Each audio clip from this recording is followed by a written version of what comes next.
A few years ago on a beautiful night in Paris, we had the privilege of going up the Eiffel Tower. It was amazing and the views were absolutely spectacular.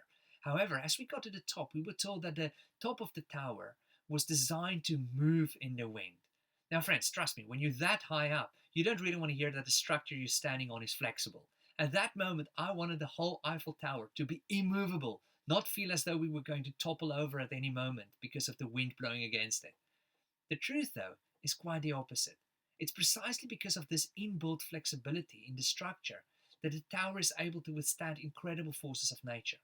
In fact, if bridges and skyscrapers and high towers were not built with the ability to move slightly in the wind, if they just remained rigid, immovable, it would have been a lot more dangerous. So it's quite ironic that that which made us feel less safe, the movement of the tower, was actually the thing that kept us safe that high up.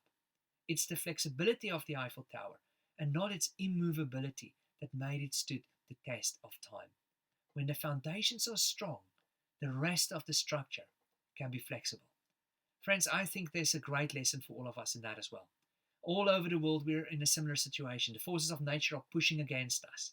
It feels as though all the rules have changed with this virus, that the way we did things before is not the same anymore, and can feel as though we're standing on a tower that is moving a bit too much for our liking. Yet maybe it will be our ability to adapt rather than our desire to stick to how we did things in the past that will help us through this storm. When our foundations are strong, the rest of the structure can be flexible. Maybe the question we need to ask ourselves constantly is, what is more important right now? To do things like we always did it, or to adapt to our situation? To be immovable, or to be flexible and remain standing as a result?